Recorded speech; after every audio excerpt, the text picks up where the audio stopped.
Assalamualaikum warahmatullahi wabarakatuh. Salam sejahtera. Tanam pinang rapat-rapat. Soalan saya nombor 4. Datuk Yang Dipertua, berdasarkan kepada prestasi pertumbuhan ekonomi pada 2022 pada tahun ini, kerajaan menjangkakan ekonomi Malaysia akan berkembang sekitar 4.5%. Malah tabung kewangan antarabangsa IMF dan Bank Dunia turut mengunjurkan kadar pertumbuhan ekonomi Malaysia pada tahun 2023 sebagai 4.4% dan 4%. Jangkaan ini adalah selari dengan unjuran pertumbuhan ekonomi dan perdagangan global yang diunjur lebih perlahan pada tahun ini.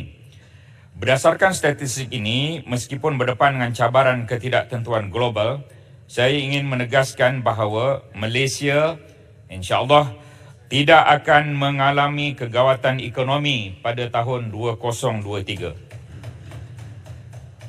Hal ini berdasarkan takrifan kegawatan atau kemelesiatan ekonomi secara teknikal adalah apabila sesebuah negara mengalami penguncupan ekonomi iaitu pertumbuhan negatif suku tahunan sebanyak 2 kali berturut-turut.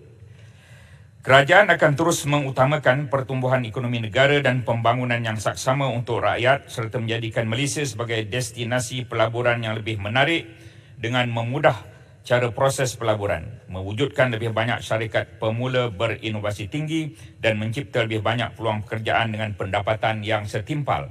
Untuk tahun ini sahaja, kerajaan telah memperuntukkan sehingga 64 bilion ringgit dalam bentuk subsidi, bantuan serta insentif.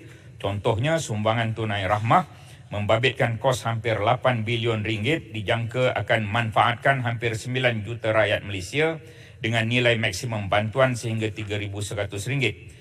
Di bawah agenda Payung Rahmah, kerajaan membantu mengurangkan beban kos sara hidup melalui program menu rahmah serta jualan rahmah yang menawarkan harga 30% jauh lebih murah berbanding harga di pasaran.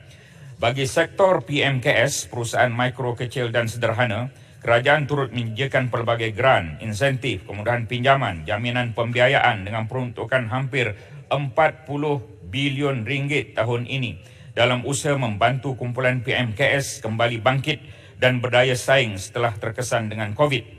Kerajaan turut mengurangkan kadar cukai PMKS iaitu daripada 17% kepada 15% bagi RM150,000 pertama pendapatan bercukai.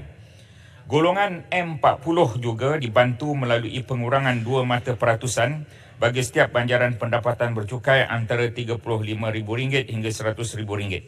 Pengurangan ini dijangka dapat meningkatkan pendapatan boleh guna kumpulan M40 sehingga RM1,300 setahun.